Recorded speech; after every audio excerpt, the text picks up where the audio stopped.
Hello, I'm Henry R. Mockingbird.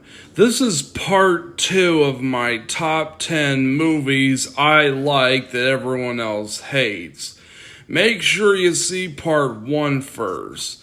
And without further ado, let us continue this countdown.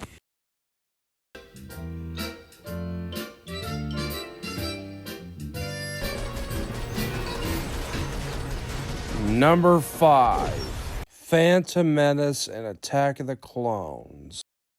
The Star Wars prequels.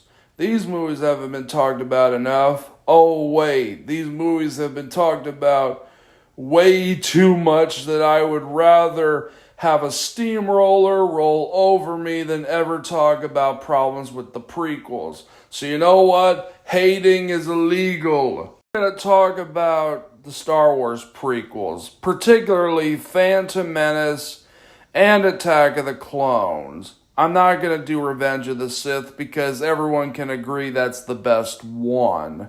So let's start talking about these movies, starting with the Phantom Menace. And our two men of the hour, Qui-Gon Jinn and Obi-Wan. And these two are great. Qui-Gon, played by the great Liam Neeson, is a pretty wise and calm Jedi who lets the Force guide him. And while Obi-Wan Kenobi, played by Ewan McGregor, doesn't really get a lot to do in terms of this movie, is also pretty good. Both him and Qui-Gon have a pretty good student and mentor dynamic. Well, it's not a hot take to say Obi-Wan's a great character in this movie. Very few people seem to talk about my girl Padme. They say she's boring, which I wholeheartedly disagree. You think that just because she's queen, you think she's gonna sit back and have everyone kiss her ring? Nuh-uh. Padme is someone who knows that action speaks louder than words. And for the record, she prefers the action. Padme has a desire to learn more about what's out there in the galaxy. She may have a soft and kind exterior, but don't let that fool you because she can blast your ass. Then there's the villain, Darth Maul, and while he doesn't have a lot of lines, he does leave an intimidating impact. And his fight scene between Obi-Wan and Qui-Gon to the music of John Williams' Duel of the Fates is just chef's kiss. It's easily one of the best lightsaber fights in all of Star Wars, and Darth Maul would only get better with the Clone Wars animated series. And I don't even think Jar Jar Binks is all that bad. In fact, I find him hilarious. He's like a living cartoon character, and he has really funny slapstick that kind of reminds me of something like Buster Keaton, Charlie Chaplin, or even the Three Stooges. And these scenes make me laugh. Yeah, he can be kind of annoying whenever he screams or raises his voice, but he's not that annoying. And I'm glad Ahmed Best got his redemption in Mando Season 3. Now let's talk about the most important character in all of Star Wars, Anakin Skywalker, played by Jake Lloyd. And I know he tends to get a lot of hate from Star Wars fans, but I don't see why. He's cute and innocent, which makes his inevitable demise all the more tragic. What can I say about the pod race scene other than it's freaking awesome? The only problem I have with it is that there's no music. And I noticed this during the re-release of Phantom Menace, and after seeing this scene with the song Kickstart My Heart. I mean, imagine if this scene had music. Imagine how much better if John Williams did the music for this scene. Talk about Attack of the Clones. In my opinion, the weakest of the prequels. Not the worst, just the weakest. What I love about this movie is the world building, seeing how the clones were created. In fact, all the prequels have such great world building, expanding on the universe that the original trilogy took place in. Seeing how the politics of this universe works. Now let's talk about one of the new characters, Count Dooku, played by Christopher Lee. What I like about Count Dooku is that he's very gentlemanlike, but has a bit of a dark side to him, and he's very sinister. Easily my favorite Christopher Lee performance next to Dracula and Saruman. I also like the fight he has with Yoda, which is awesome. Come on, it's Yoda versus Dracula. How can you not like this? I really like the relationship between Anakin Skywalker and Obi-Wan Kenobi. They have such a brotherly type bond to them. Romance between Anakin and Padme, I'm very mixed on. On the one hand, I like how sweet and tender it is. But on the other hand, the dialogue they have is very awkward. What's so frustrating about this romance is that there are several deleted scenes where Anakin gets to meet Padme's family. And I felt like their romance would be a bit more natural if these scenes were kept in. Let us talk about Hayden Christensen. Now, don't get me wrong, I love Hayden Christensen. He is an underrated talent, and I'm finally glad he's getting the respect he deserves. When it comes to this movie, his acting is kind of awkward. I feel like the more he played the character, the better he got. But that doesn't mean he doesn't have great acting moments in this movie. Like when Anakin witnesses his mother die. He acts his heart out of that scene, especially in the facial department. So like the monster fight between Obi-Wan, Padme, and Anakin. It shows that our heroes can fight without using their weapons. For crying out loud, my girl Padme kicks a monster in the damn face. This whole scene is also a nice homage to Doug McClure movies. All the Jedis fighting together to stop the droids is freaking awesome, baby. I don't care what anyone says. The prequels are good movies. And if you say otherwise, all I have left is this to say. The ability to speak does not make you intelligent. Now get out of here.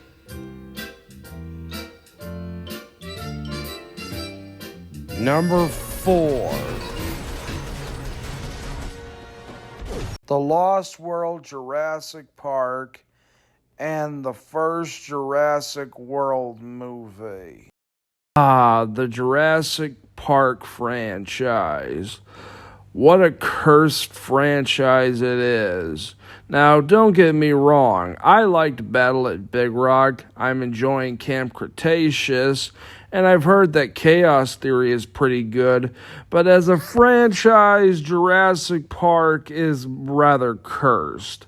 With 2 exceptions. That, of course, being the Lost World Jurassic Park and the first Jurassic World. Let us start with the Lost World Jurassic Park. Let us talk about the character of Ian Malcolm. He's basically the Ellen Ripley of this movie, in the sense that he's been through a lot of crap. He's also like Ellen Ripley in the sense that he's more experienced. And then there's Ian Malcolm's girlfriend, Sarah, who's fun and adventurous. And their romance, despite really not going anywhere, is pretty fun to watch. She is a paleontologist who leaps at the opportunity to see real dinosaurs in the flesh. A bunch of other characters, Nick Van Owen, played by Vince Vaughn. Then there's Eddie Carr, who's most noticeable for getting ripped in half by mother-freaking T-Rexes. Then there's the villain, starting with our main villain, Peter Lovelow, who's basically the more greedy and corrupt Dr. Hammond. But by far, the best character in the whole movie is Roland Tempo, played by the excellent Pete Postlethwaite. And he is badass. He doesn't give a damn about the pay. All he wants is that mother trucking T-Rex. But then when he finally gets it, he's like, now what? And then he just leaves, never to be seen in the franchise again. Let's talk about the dinosaurs, starting with the new deadly dinosaur, the Compies. And I think these things are more scarier than either the T-Rex or the Raptors. At least with the T-Rex or the Raptors, you'll be guaranteed a pretty quick death. But these things will make sure your ass suffers. The Compies, we also got some new dinosaurs like the Stegosaurus, the Pachycephalosaurus, and the Parasaurolophus, which was only seen in the background in the first movie, and plenty other dinosaurs. We only get one T-Rex, we get two T-Rexes for the price of one. Yeah, parents, and they even have a baby who's really cute. And that whole scene with the T-Rex going on a rampage, Godzilla style, is pure perfection. It isn't perfect. But there are some problems, like the raptor getting taken out by gymnastics. That's just stupid. But hey, at least it's not as stupid as the Barney scene or the Alan scene from JP3. And there are some points where you really gotta suspend your disbelief.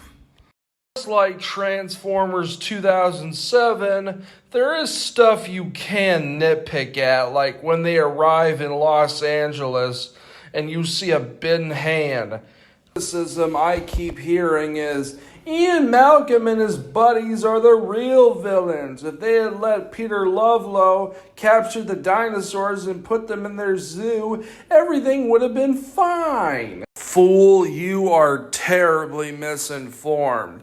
If they had captured the dinosaurs and brought them to the mainland, the dinosaurs would have escaped just like the T-Rex. I rest my case. Now let's talk about Jurassic World. And it's a pity that people can't watch this movie without seeing the films that followed. But I will die on the hill that the first Jurassic World movie is actually pretty good if you watch it on its own and pretend the sequels never happened. So let's talk about Jurassic World. The biggest problem is the CGI. Not that it looks bad, on the contrary, most of it looks great, but the film tends to overuse it quite a bit. Another problem I have with the film is the divorce subplot that ends up going nowhere. really like about this movie is seeing the park being opened. So great to see new dinosaurs like the mosasaur and the Kylosaur. There's also a great surprise with the Empatosaurus. Now let's talk about the characters, starting with the kids. I mean, you can't have a Jurassic Park film without the kids. Gray is just fine. Zach, on the other hand, I cannot stand. He is so unlikable. He's always staring at other girls, and he puts his brother in danger by leaving the park area. Criticism I often hear with this movie is that there's no character development, a statement I completely disagree with. With Claire, played by the beautiful Bryce Dallas Howard. She goes on a character arc of learning that these animals are not assets. They're animals who are living and breathing creatures.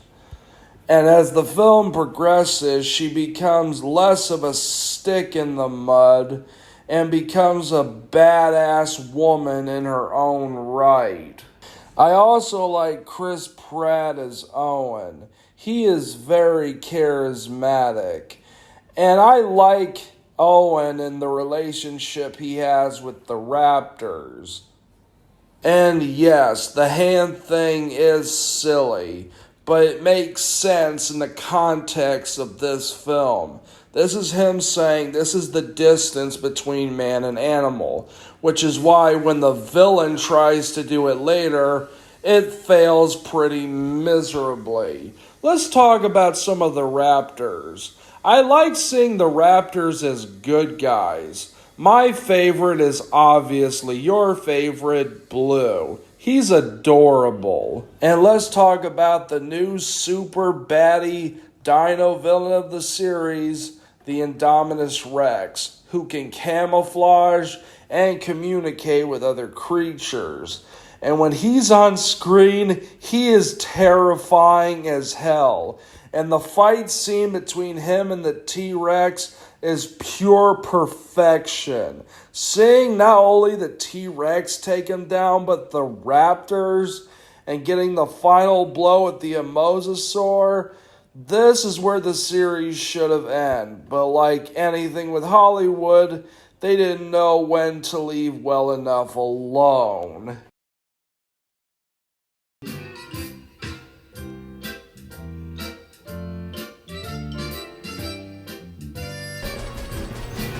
Number 3.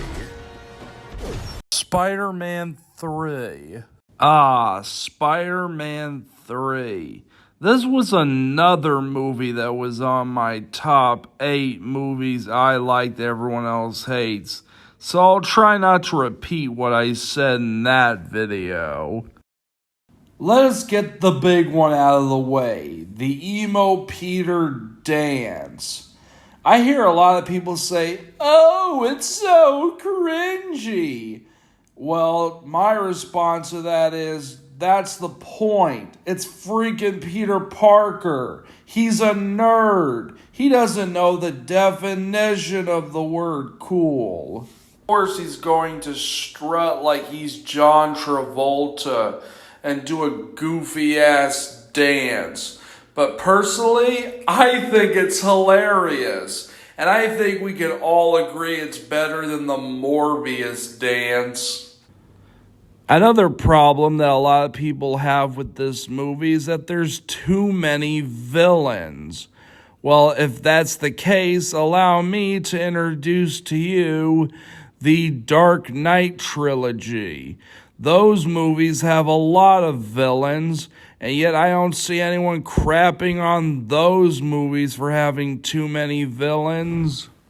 And then I hear a counter argument to that where people say it's not that there was too many villains, it's that they weren't developed enough. I don't know what more development they would have needed. A lot of people don't like Topher Grace's Venom. Personally, I like this version of Venom. much more than Tom Hardy's version of Venom. At least Topher Grace tries to be intimidating, unlike whatever the hell this is. Like a bird in the wind. Duh. Let's talk about the stuff I do like in this movie. I like how Peter's ego is getting to his head, and it's getting in the way of his relationship with MJ.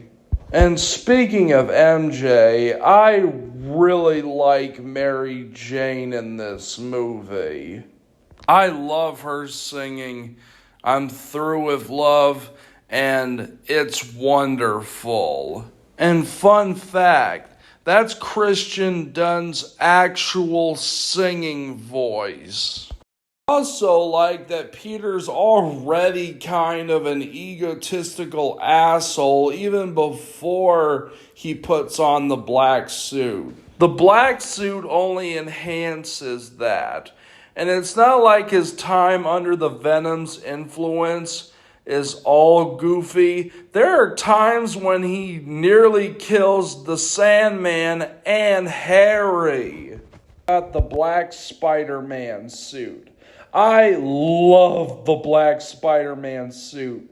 I love the black Spider-Man suit so much that as a kid, I dressed up as Black Suit Spider-Man for Halloween. My favorite scene in the whole movie is the birth of Sandman. This scene could have been its own short film. It is that good. I also really like the Sandman's backstory. He's just trying to take care of his sick daughter. He was in the wrong place at the wrong time with Uncle Ben. And I really like his powers, particularly his sand powers. They are on par with the liquid metal from Terminator 2. I love Harry Osborn as the new Green Goblin. He is so goofy and over the top. While he's not on par with his father, he comes pretty damn close. And even if you don't like Spider-Man 3, can we all agree that it's better than the entirety of Madam Web?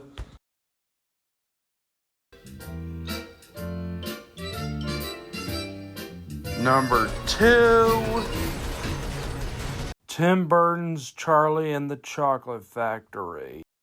Tim Burton's Charlie and the Chocolate Factory. This was a movie I already covered for Modern Classics, so I recommend watching that review if you want my full opinion on it. Unlike the other movies on this list where I couldn't see where the hate was coming from, with this one I could definitely see where the hate is coming from because for years I hated this movie and I preferred the original. But I have grown a soft spot for this film. A lot of it does boil down to nostalgia, of course. Although there is stuff I still do not like Johnny Depp's portrayal of Willy Wonka. I find it to be so cringy, and I really do not like the backstory. If there is one thing I like about Johnny Depp's Willy Wonka is that I love how on not give a damn mode he is. Like he gets some kind of sick enjoyment out of seeing these kids get their comeuppance. I also really like the use of sets and practical effects. Is beyond impressive for 2005. I also really like the score by Danny Elfman. I like that we get to see Loompa Land in this version, which is something that was only hinted at in the original. I also really love the visuals. It has Tim Burton's name written all over it. So kind of like Charlie in this version. And yes, he is a bit too perfect, but it works for the tone that this movie's going for. I also like Mike TV in this version and how technology obsessed he is. This is a character who holds up more today than he ever did back in 2005. I also like Augustus Gloop and how utterly disgusting he is. I also like the changes with Violet Beauregarde, making her go from just a gum chewer to a winning obsessed champion. Her and her mom are the MVP of this movie. And even if you don't like this movie and you prefer the original, can we all agree that this movie is better than Tom and Jerry, Willy Wonka and the Chocolate Factory? And the number one movie I like but everyone else hates is The Greatest Showman. The Greatest Showman. I really don't get the hate for this movie. There have been so many articles as well as YouTube videos. One article claiming it not only the worst movie of 2017, but putting it right next to Joss Whedon's Justice League. Oh, wait, you serious? Let me laugh even harder. People say that The Greatest Showman is historically inaccurate. Well, so is Braveheart, for that matter. And so is movies like Amadeus, Hidden Figures, Elvis. So is Oppenheimer and The Patriot. These movies over-romanticize the lives of actual people to tell great stories. This, in turn, does not make them bad movies, it just makes them historically inaccurate. Movies like The Magic Voyage, the animated Titanic movie, Wired, and Blonde are historically inaccurate, and they are horrible. My point is that if you're going to give The Greatest Showman crap for being historically inaccurate, you might as well do the same thing to these movies for doing the same thing. This movie is purely historical fiction. This movie pretty much takes place in its own alternate universe, where Barnum has a wife. Barnum treats people who are different as equals. He happens to be a family man, and he pays his workers fair wages. A lot of history nuts are probably gonna say, oh, Barnum was a monster who exploited freaks. Newsflash, the movie does not ignore that. It doesn't ignore the fact that Barnum is exploiting them. There is literally a song that states this out loud. When Barnum pretty much becomes successful, he kicks them to the curb. But then later he realizes that that was wrong and that his family and friends should come before fame and fortune. I often hear a lot of people complain about the song saying, oh, they don't take place in this time period. And to that I say, have you ever seen Moulin Rouge? That film pretty much takes place in the same time period this movie takes place in. As for me, I really like the songs. My favorites being A Million Dreams, which is the song that was plastered all over the radio. The other song being, of course, being a no-brainer, The Other Side. And damn, who could have thought Wolverine, aka Hugh Jackman, had such singing chops? And I really like Hugh Jackman as Barnum, and I like Barnum's partner, played by Zac Efron, and the relationship he has with Anne, played by Zendaya. And I really love the song Rewrite the Stars. I don't care if people call this song cheesy, I love it. And if you go into a movie like this not expecting it to be cheesy, well, that's more on you than it is on the film. That was my top 10 movies I like that everyone else hates. I really hope you enjoyed it. Until the next video, I'm Henry R. Mockingbird, your host with the mustache, signing off.